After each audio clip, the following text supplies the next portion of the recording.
The Book of Life, Chapter 1. Ghosts don't have much substance. All they were composed of was memories and heart. Atop one of Septoris' round towers, Emily Mathers pressed a diaphanous hand against the spot in the center of her chest that, even now, was heavy with dread. Does it ever get easier? Her voice, like the rest of her, was almost imperceivable. Impeccable? The watching, the waiting, the knowing. Not that I've noticed. Philip de Clermont replied shortly. He was perched nearby, studying his own transparent fingers. For all the things Philip disliked about being dead, the inability to touch his wife, Ysabu, his lack of smell or taste, the fact that he had no muscles for a good sparring match, invisibility topped the list. It was a constant reminder of how inconsequential he had become. Emily's face fell, and Philip silently cursed himself. Since she died, the witch had been his constant companion, cutting his loneliness in two. What was he thinking, barking at her like she were a servant? Perhaps it'll be easier when they don't need us anymore, Philip said in a gentler tone. He might be the most experienced ghost, but it was Emily who understood the metaphysics of their situation. What the witch had told him went against everything Philip believed about the afterworld. He thought the living saw the dead because they needed something from them. Assistance, forgiveness, retribution. Emily insisted these were nothing more than human myths, and it was only when the living moved on and let go that the dead could appear to them. This information made Yasubu's failure to notice him somewhat easier to bear, but not by much. Not much. I can't wait to see Em's reaction. She's going to be so surprised.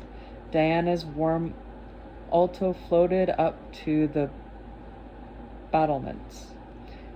Diana and Matthew, Emily and Philip had said in unison, peering down to the cobble courtyard that surrounded the chateau. There, pointing at the drive, even dead, he had vampire sight that was sharper than any human's. He was also still handsomer than any man had a right to be. With his broad shoulders and devilish grin, he turned the later on Emily, who couldn't help grinning back. They are a fine couple, are they not? Look at how much my son has changed. Vampires weren't supposed to be altered by the passing of time, and therefore Emily expected to see the same black hair, so dark it glinted blue, the same mutable gray eyes, cool and remote as a winter sea, the same pale skin and wide mouth. There were a few subtle differences, though, as Philip suggests, Matthew's hair was shorter, and he had a beard that made him look even more dangerous, like a pirate. She gasped. Is Matthew bigger? He is. I fattened him up when he and Diana were here in 1590. Books were making him soft. Matthew needed to be a fighter more and read less. Philip had always contended there was such a thing as too much education. Matthew was living proof of it.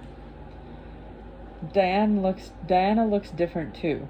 More like her mother with that long coppery hair, Em said, acknowledging the most obvious change in her niece. Diana had stumbled on a cobblestone, and Matthew's hand shot out to steady her. Once Emily had seen Matthew's incessant hovering as a sign of vampire overprotectiveness.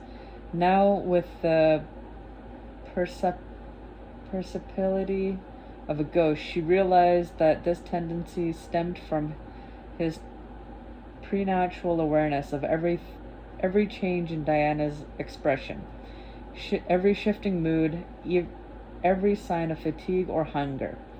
Today, however, Matthew's concerns seem even more focused and acute. It's not just Diana's hair that has changed. Philip's face had a look of wonder.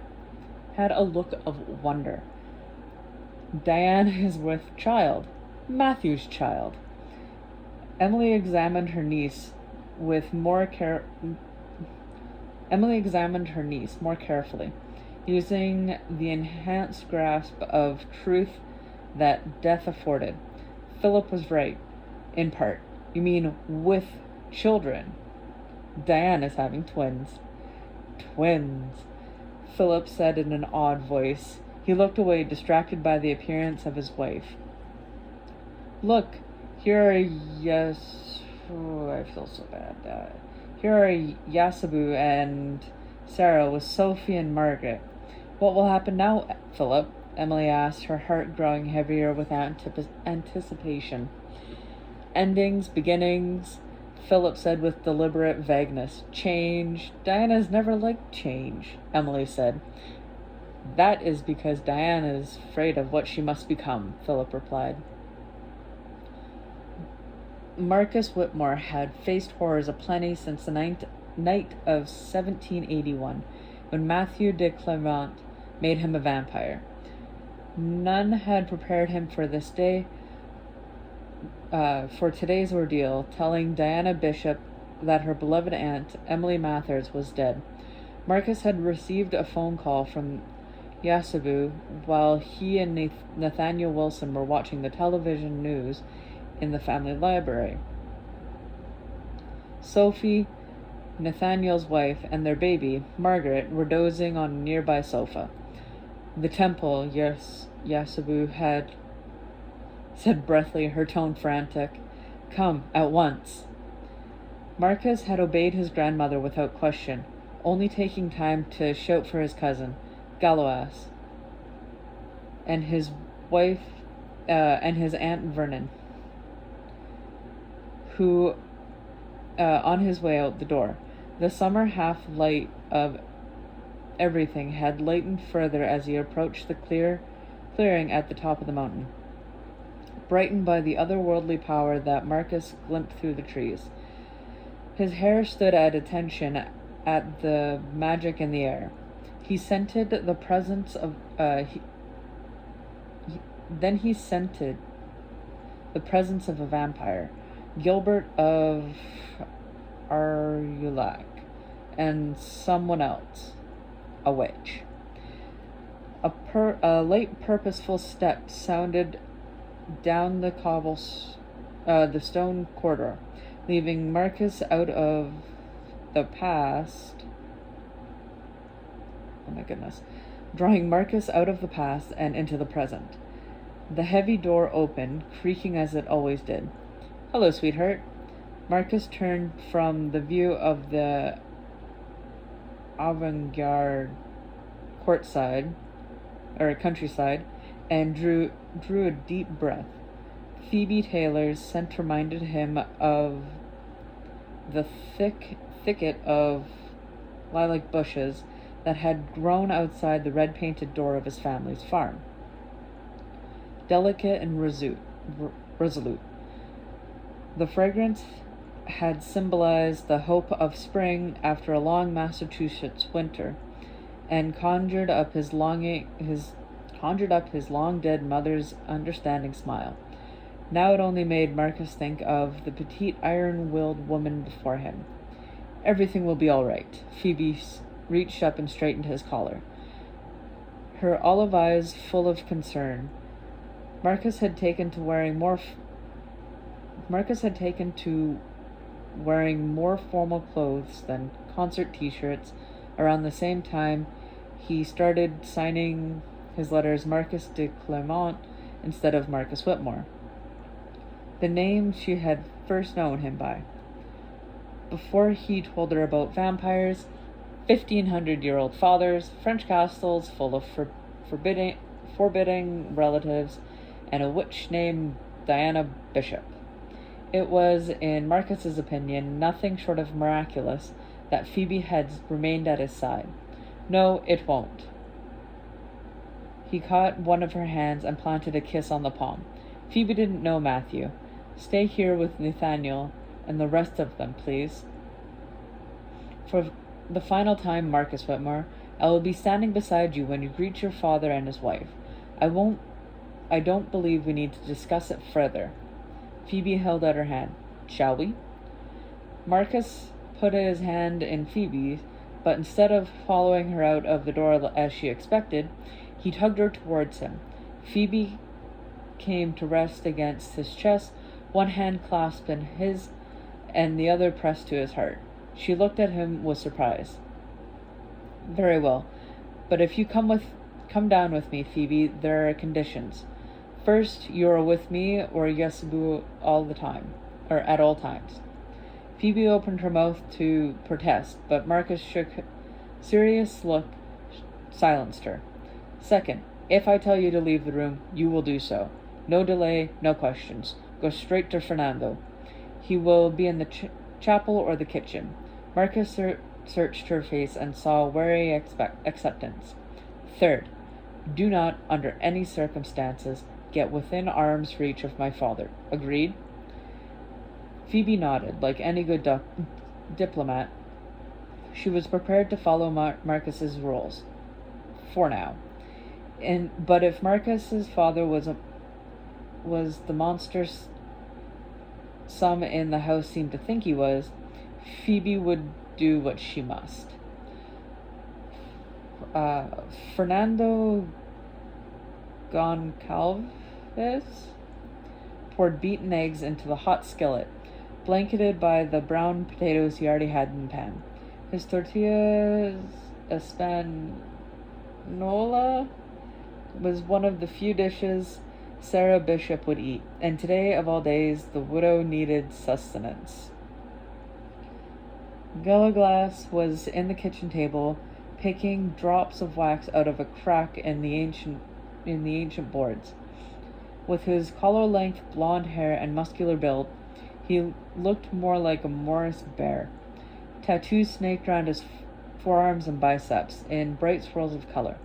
Their subject matter revealed whatever was on Gelaglass's mind at the moment. For a tattoo only lasted a few months on a vampire. Right now he seemed to be thinking about his roots, for his arms were covered with Celtic knotworks, runes, and fabulous beasts drawn from Norse and Gaelic myths and legends. Stop worrying. Fernando's voice was warm and cultured, as sherry aged in oak barrels. Gelaglass looked up for a moment, then returned his attention to the wax. No one will prevent Matthews from doing what he must, Gelaglass. Avenging Emily's death is a matter of honor. Fernando turned off the heat and joined Gelaglass at the table, bare feet moving silently across the flagstone floors. As he walked, he rolled down the sleeves of his white shirt. It was pristine in spite of the hours he spent in the kitchen that day. He tucked the shirt into the waistband of his jeans and ran his fingers through his dark, wavy hair. Marcus is going to try and take some of the blame, you know, Gelaglass said, but Emily's death wasn't the boy's fault. The scene on the mountainside had been oddly peaceful, considering the circumstances. Gelaglass had arrived at the temple a few minutes after Marcus. There had been nothing but silence, and the sight of Emily Mathers kneeling inside a circle marked out with pale rocks, the which Peter Knox had been with her, his hands on her head, and a look of anticipation, even hunger, on his face.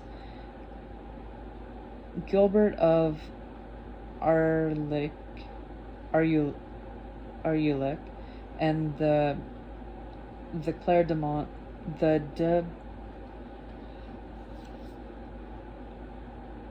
Gilbert of Arluc, the de Clermont's nearest vampire neighbor, was looking on with interest.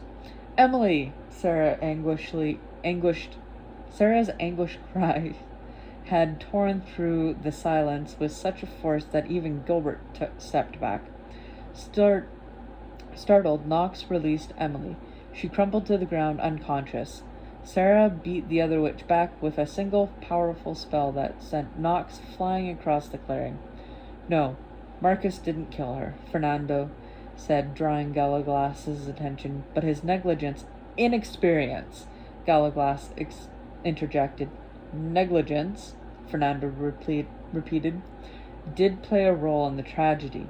Marcus knows that and accepts responsibility for it. Marcus didn't ask to be in charge, Galaglass grumbled. No, I nominated him for the position, and Matthew agreed it was the right decision.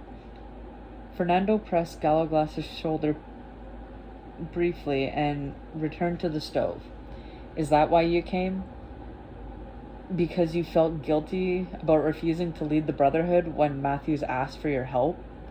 No one had been more surprised than Galaglass when Fernando turned up at Step Tours.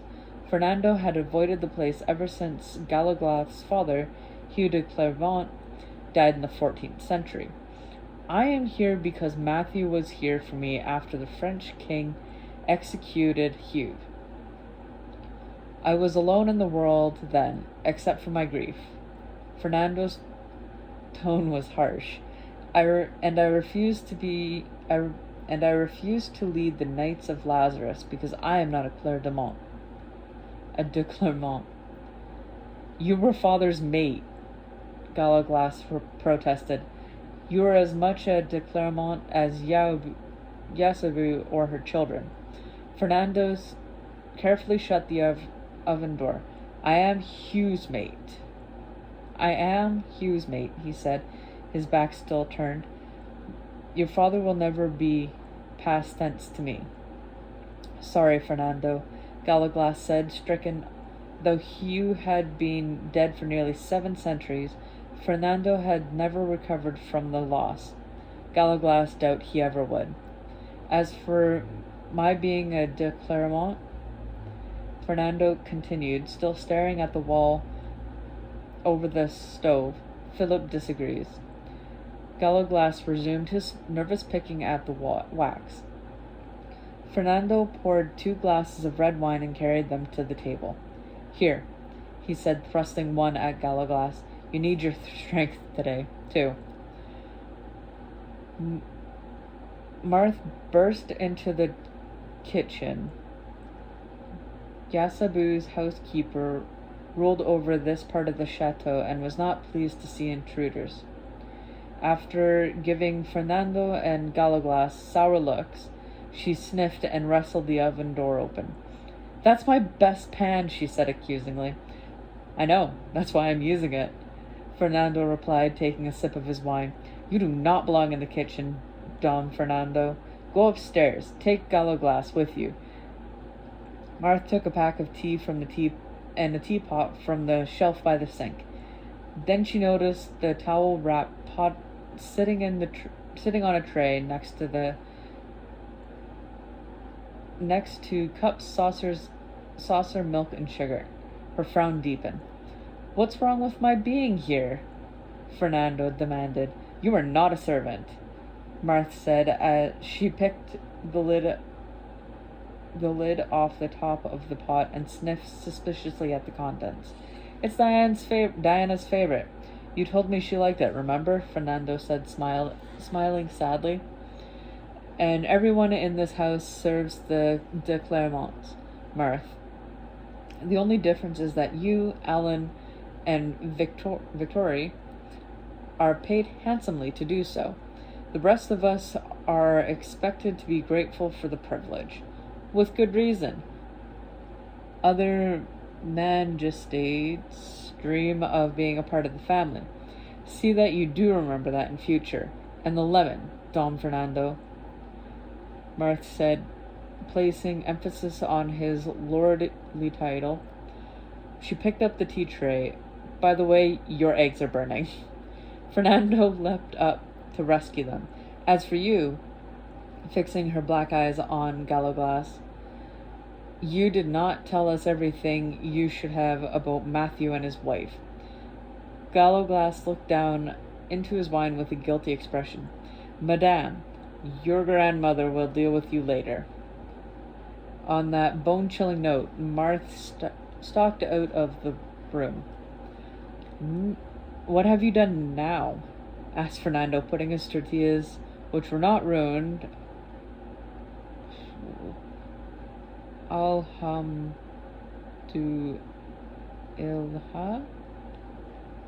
on the stove. Long experience had taught him that whatever the mess, Gallowglass had made it with good intentions and completely disregarded for possible disaster.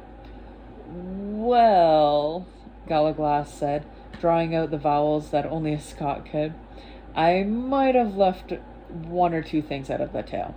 Like what? Fernando said, catching a whiff of catastrophe among the homely kitchen's homely scents. Like the fact that Auntie is pregnant and by none other than Matthew? And the fact that Granddad adopted her as a daughter? Lord, his blood vow was deafening. Gallowglass looked reflective. Do you think we're still able to hear it? Fernando opened his mouth and silent. Don't look at me that way. It didn't seem right to share the news about the babe. Women can be funny about such things, and Philip told Auntie Vern about the blood vow before he died in 1945, and she never said a word either, Gallowglass said defensively. A conclusion tore the air as if a silent bomb had been detonated. Something green and fiery streaked past the kitchen window. What the hell was that? Fernando flung the door open and shielded his eyes against the bright sunlight. One pissed off witch, I imagine. Gallowglass's tone was glum. Sarah must have told Diana and Matthew the news about Emily. Not the explosion. That. Fernando pointed to the St. Lucian bell tower, which was being circled by a winged, two-legged, fire-breathing creature. Gallowglass rose for a better look. That's Cora. She goes wherever Auntie goes, Gallowglass said as a matter of fact. But that's a dragon. Fernando turned wild eyes to his stepson. Bah. That's no dragon. Can't you see she's only got 2 legs? Cora's a fire drake. Gallowglass twisted his arm to show off a tattoo of a winged creature that strongly resembled the airborne beast. Like this. I think I have left out one or two details, but I did warn everybody that Auntie Diana was not going to be the same witch as she was before. It's true, honey. Emma's dead. The stress of telling Diana and Matthews was clearly too much for her. Sarah could have sworn that she saw a dragon. Fernando was right. She needed to cut back on the whiskey. I don't believe you. Diana's voice was high and sharp with panic. She searched Yasabu's grand salon as though she expected to find Emily hiding behind one of the ornate settees. Emily's not there, Diana. Matthew's hushed voice was infused with regret and tenderness as he stepped before her. She's gone. No! Diana tried pushing past him and continued her search, but Matthew threw her into his arms. I'm sorry, Sarah, Matthew said, holding Diana tight to his body. Don't say you're sorry, Diana cried, struggling to free herself from the vampire's unbreakable hold. She pounded on Matthew's shoulder. with her fist. Em isn't dead. This is a nightmare. Wake up. Wake me up. Matthew, please. I want to wake up and find that we're still in 1591. This isn't a nightmare, Sarah said. The long weeks had convinced her that Em's death was horribly real. Then I took a wrong turn, or tied a bad knot in the time-waking spell. This can't be where we were supposed to end up.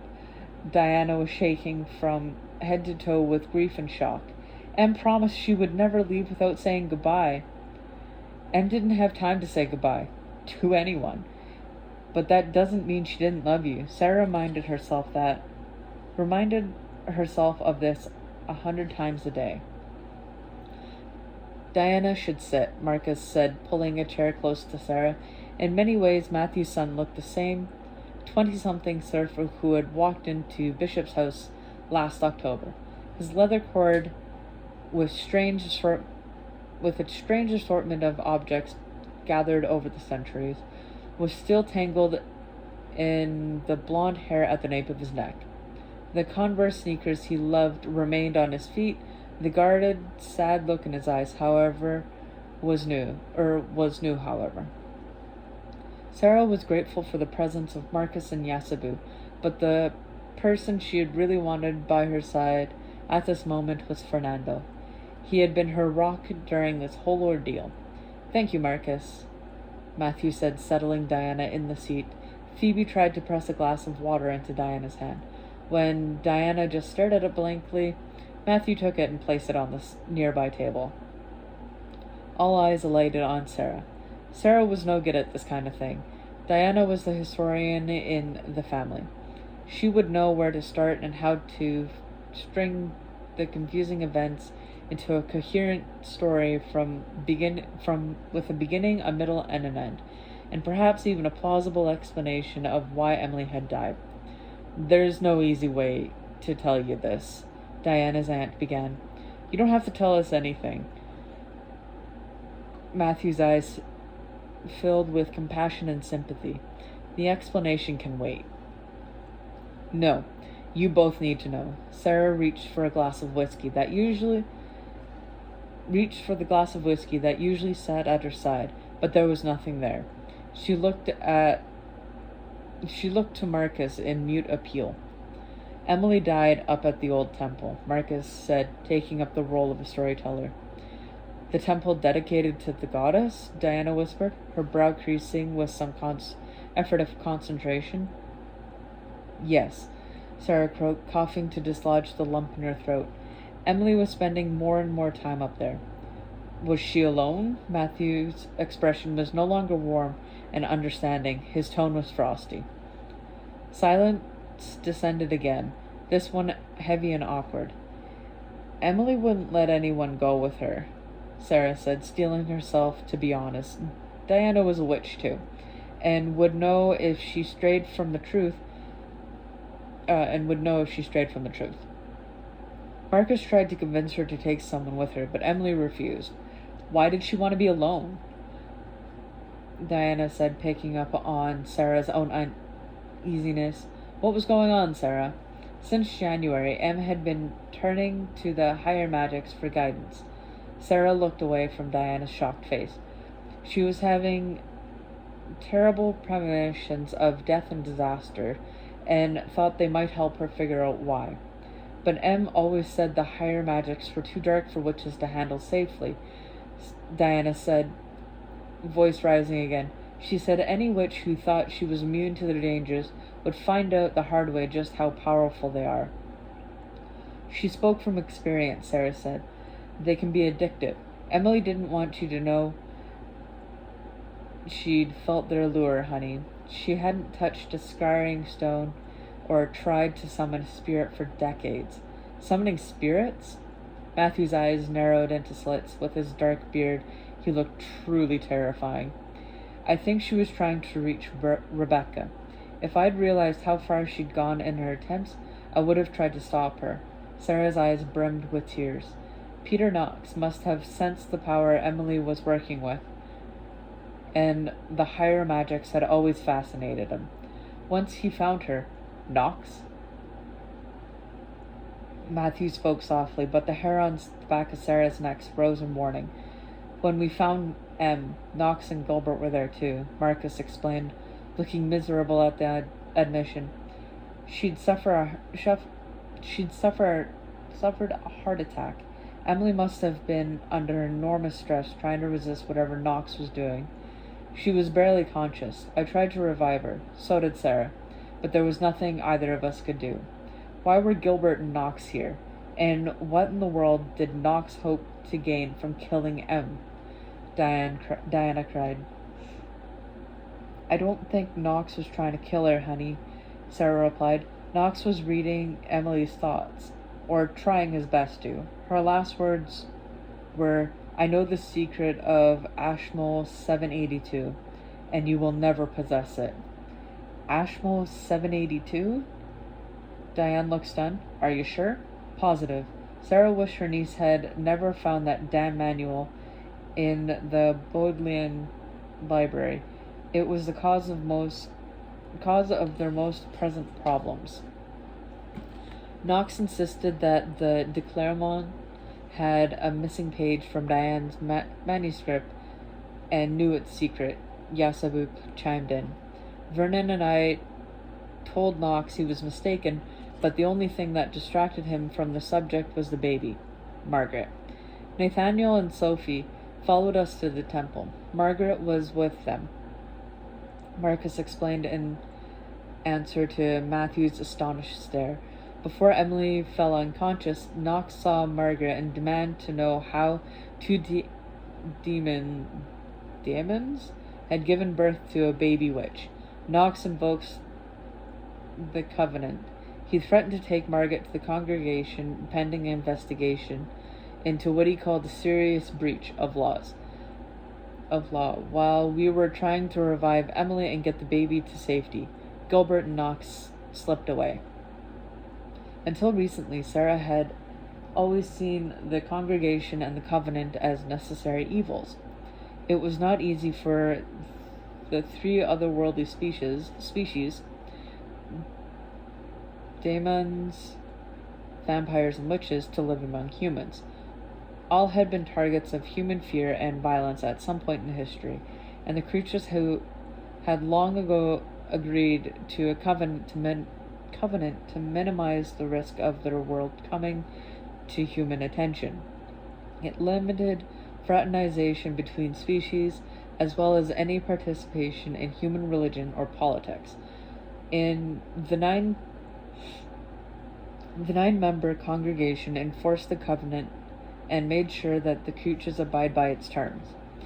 Now that Diana and Matthew were home, the congregation could go to hell and take their covenant with them as far as Sarah was concerned. Diana's head swung around, a look of disbelief passed over her face.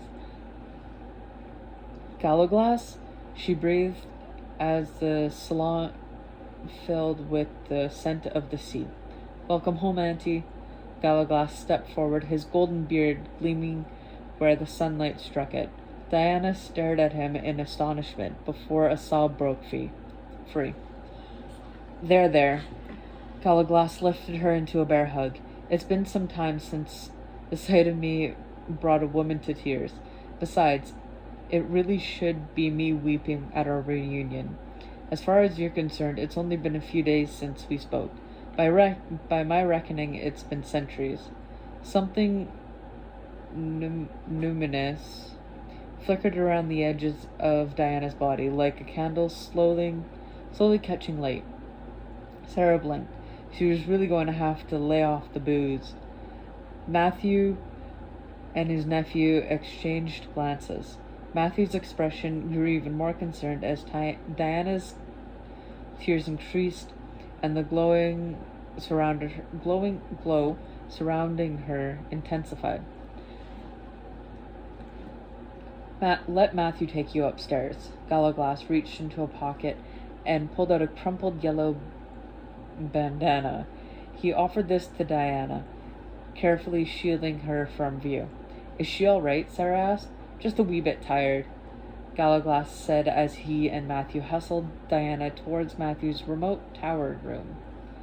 Once Diana and Matthew were gone, Sarah's fragile composure cracked, and she began to weep. Reliving the events of M's death was a daily occurrence, but to have to do so with Diana was even more painful. Fernando appeared, his expression concerned. It's all right. It's all right, Sarah. Let it out, Fernando murmured, drawing her close. Where were you when I needed you? Sarah demanded as her weepings turned to sobs. I'm here now, Fernando said, rocking her gently, and Diana and Matthew are safely home. I can't stop shaking. Diana's teeth were chattering, and her limbs were jerking as if pulled by invisible strings. Gallo Glass pressed his lips together, standing back while Matthew wrapped a blanket tight around his wife. That's the shock, mon coureur, Matthew murmured, pressing a kiss to her cheek. It wasn't just the death of Emily, but the memory of earlier, traumatic loss of her parents that was causing her distress. He rubbed her arms, the blanket moving against her flesh. Can you get some wine, Galagos? I shouldn't. The babies, Em began. Her expression turned wild, and her tears returned. They'll never know Em. Our children will grow up never knowing Em. Here. Gallo Glass thrusted a silver flask in Matthew's direction. His uncle looked at him gratefully. Even better, Matthew said, pulling the stopper free. Just a sip, Diane. It won't hurt the twins, and it will help you calm down. I have Marth bringing up some black tea with plenty of sugar. I'm going to kill Peter Knox, Diana said fiercely, after she had taken a sip of whiskey. The light around her grew brighter. Not today, you're not, Matthew said firmly, handing the flask back to Gallo Glass. His auntie's gleam. Has Auntie's gleam been this bright since you returned? Gallo Glass hadn't seen Diana Bishop since 1591, but he didn't recall being able to notice it. Yes, she's been wearing a disguise spell. The shock must have knocked it out of place, Matthew said, lowering her onto a sofa. Diana wanted Emily and Sarah to enjoy the fact that they were going to be grandmothers before they started asking questions about her increased power. Gallo Glass bit back an oath. Better? Matthew asked, drawing Diana's fingers to his lips. Diana nodded. Her teeth were still chattering. Gallo Glass noted it made him ache to think about the effort it must be taking for her to control herself. I am sorry about Emily, Matthew said, cupping her face between his hands. Is it our fault? Did we stay in the past too long? Like Dad said? Diana spoke so softly it was hard for even Gallo Glass to hear her. Of course not, Gallo Glass replied, his voice bequest. Peter Knox did this. Nobody else is to blame. Let's not worry about who's to blame, Matthew said, but his eyes were angry. Gallo Glass gave him a nod of understanding. Matthew would have plenty to say about Knox and Gilbert.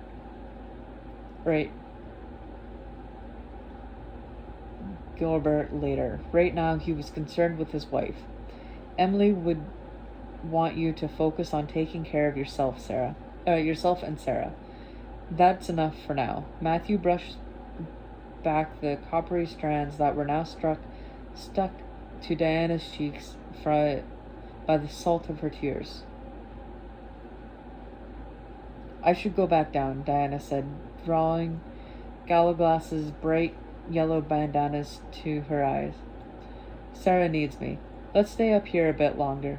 Wait for Marth to bring tea, Matthew said, sitting down next to her. Diana slumped against him, her breath hiccuping in and out as she tried to hold back the tears.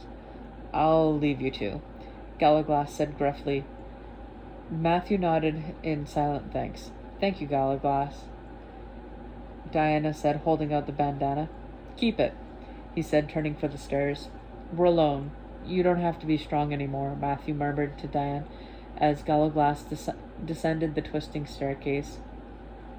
Gallo Glass left Matthew and Diana twined together in an unbreakable knot. Their faces were twisted with pain and sorrow, each giving the other comfort they could not find for themselves. I never should have summoned you here.